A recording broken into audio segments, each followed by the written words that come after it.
Hey, what's up everyone? Welcome back. Today we have some spooky content for you. Steam has a free weekend going for a game called Dead by Daylight for this week.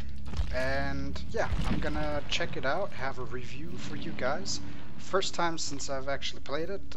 I've had my eyes on it for quite some time, but just never got around to checking it out. And since this weekend is, like I said, for free, that was perfect time to check it out. So I had probably around, I guess 4 hours or something like that. Tried it out. There's no campaign. It's basically a asymmetrical horror game in which you can either play one of 4 survivors in a team, or you can play the killer. Goal of the game itself, if you are a survivor, is basically you are trapped in a pretty big square map, which is surrounded by big fences, and you have to turn on these generators, which you will see in the gameplay. While you turn on the generators together with your team, you have another player who is controlling the killer, one of, I think it's 5 different ones if you have the base game, and should be 2 more if you buy the expansions, the DLCs. The killers have different abilities, each is separate skill set, and also different kinds of items and things like that you can equip for yourself. Same goes for the survivors, so there's different skill set and perks and things like that for every survivor. When you join into the game, you basically get thrown into this pit, like I mentioned, with 4 in total, 3 players together with you.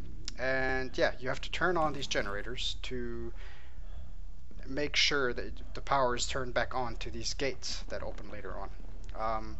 While you do this, of course, you have to try and stay hidden so the killer doesn't find you. You have different types of mechanisms in place to help you stay away from him, or try to be not seen, avoid any kind of contact. Such things involve just basic mechanics like crouching, running, things like that, trying to be stealthy and subtle about it all. When you do get to a generator, you basically have to sit next to it and repair it for a certain amount of time. Later on, you have perks that increase your skill and speed in which you repair these generators as well, and also perks that increase other things like faster healing, faster disarming of bear traps and things like that. So yeah, the whole point is basically survive, and if you're playing the killer, the whole point is kill everybody and have a good time while you're at it. So that's basically the whole game concept. It's fairly straightforward. There's not a whole lot to it. It's fairly easy to learn.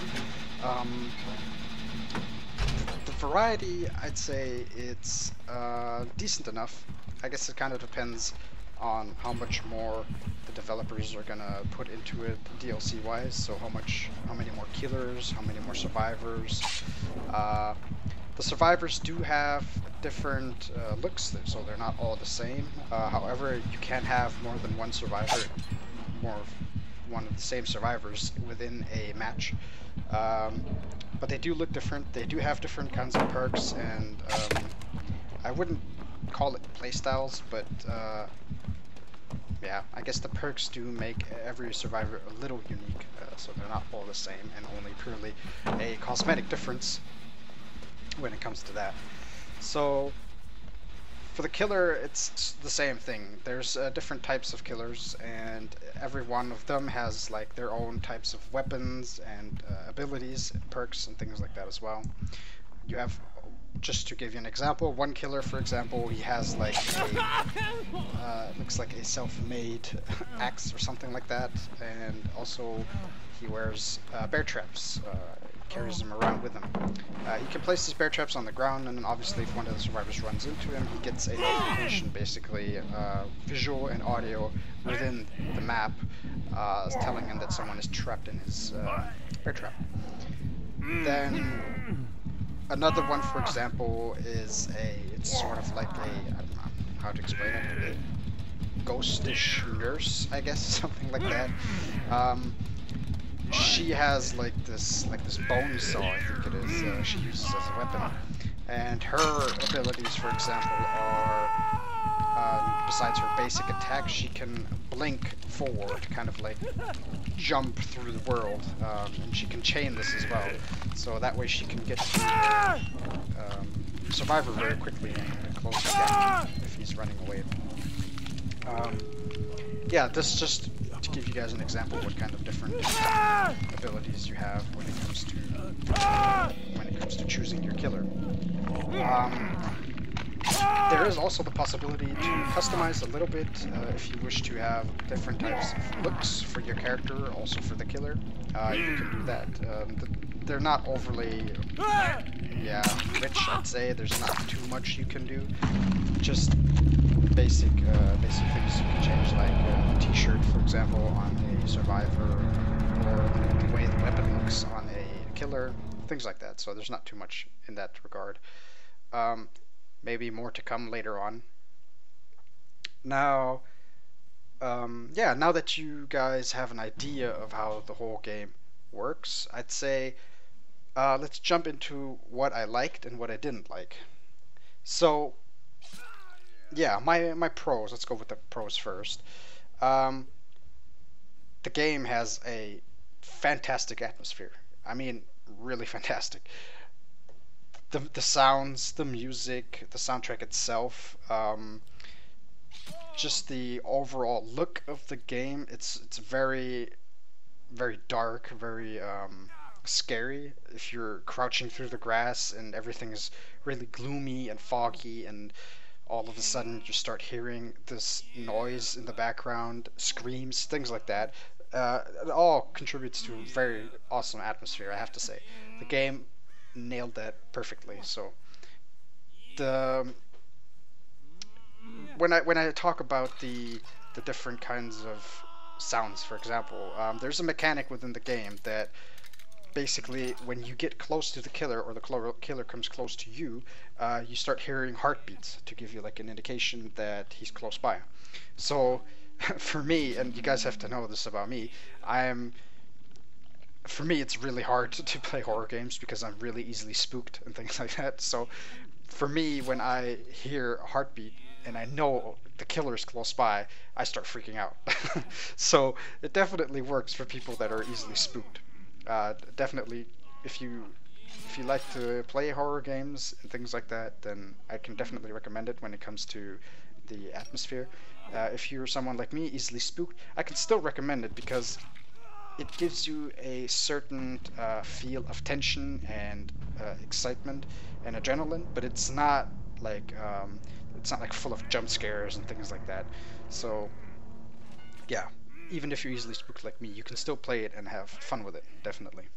So yeah, as I already mentioned, the music is great. It has a great soundtrack and great I guess how would I call it? The sound effects are really nice. They fit the whole theme. They fit the spookiness and the whole tension. It really helps with the tension, definitely, I have to say. For example, when you're being chased by the killer, it's not just the heartbeat that you can hear.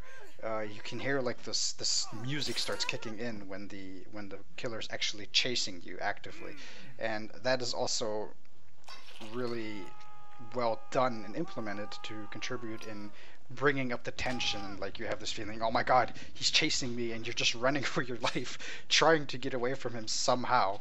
And at the same time, you have this glowing red light coming from behind you, which is emitted from the killer, and you can just notice how it's getting brighter and brighter, and he's coming closer and closer, and you're just desperately trying to get away from him. So the music really adds very great to that, definitely. Another point I really liked about it was it runs really stable. I have a pretty powerful gaming rig, but so I had everything on ultra.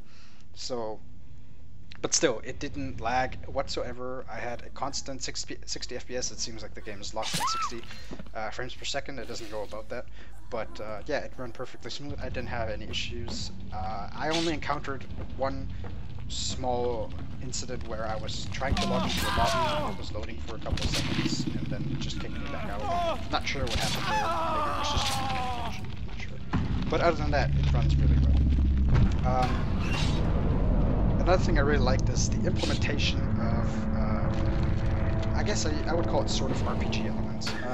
There is a system in place where every time when you finish a match, you get points.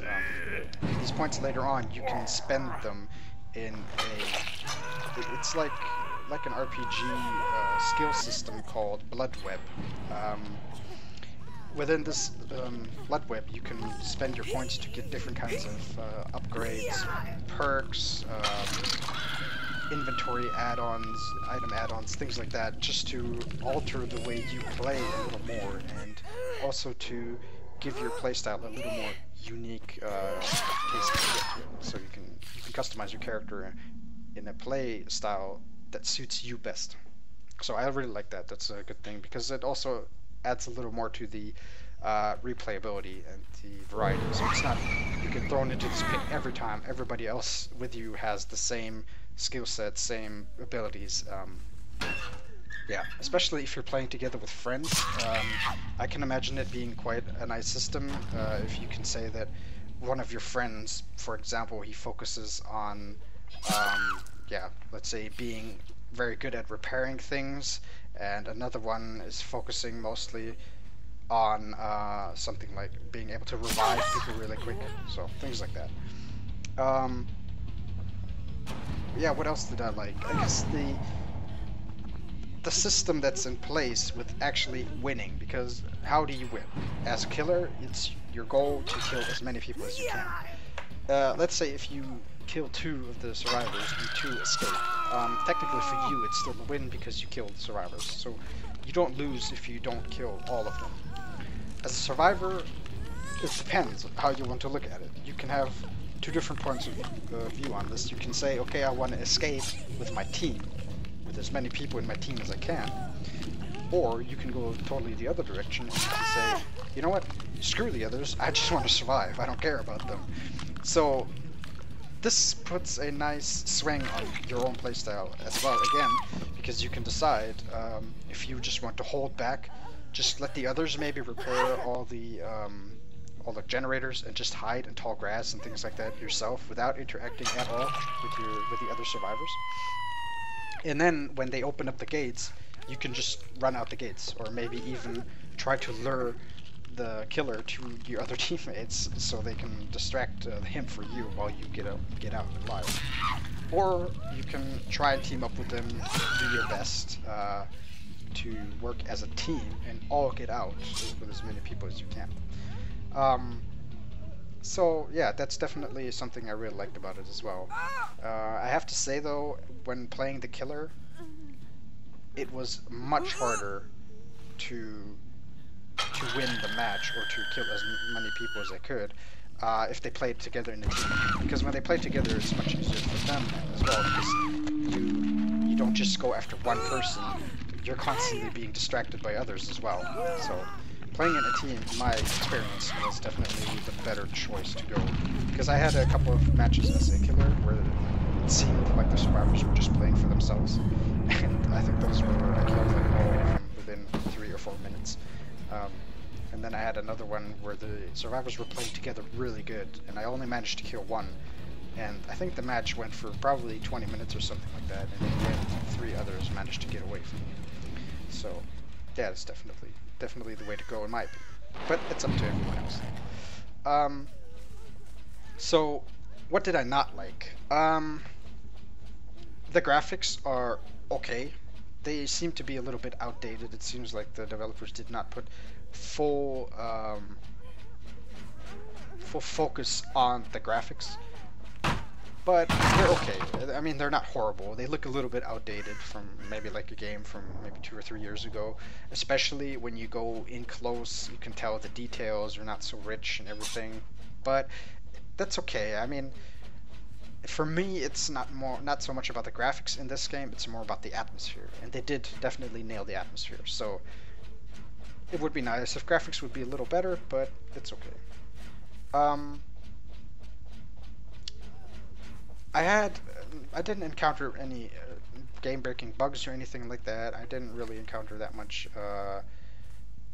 any glitches. I did notice that sometimes the survivors would kind of yeah, float through certain objects, things like that.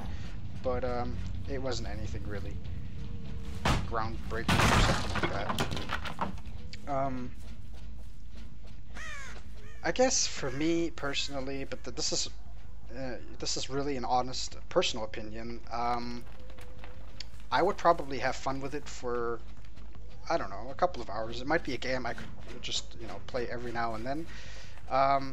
But for me personally, I don't think I would actually invest too much time into it, because I'm someone that gets bored fairly quickly if the game's like the same over and over. But so yeah, I don't know if the game has enough replayability to be interesting for me. But I do think if you play it together with friends, I've only tried it with myself and random people on a lobby. If you play it with friends, I think it'll be a lot more fun, especially if you have friends playing survivors and another one playing a killer. I think that's definitely the best way to go. So yeah, overall, there's not too much bad I can say about it. It was actually pretty good game. It was fun, like I said. So, would I recommend you playing it? Sure, why not? Give it a try. I mean, it's fairly cheap on Steam. It's not a full-priced game like a AAA title or anything like that. So I think it's between the 20 and 30 euro range. So if you're into these kind of games, I'd say definitely give it a try.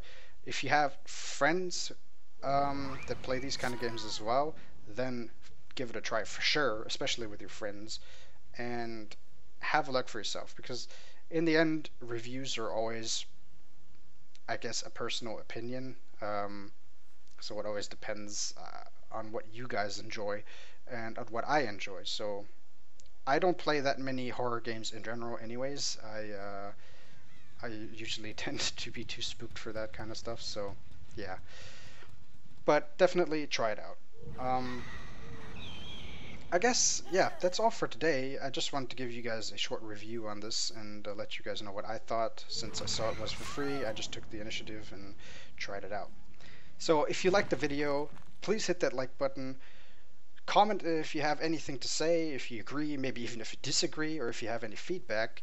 And yeah, subscribe to my channel if you want to see more reviews and other kinds of gaming content. So you guys take care, and I'll see you real soon.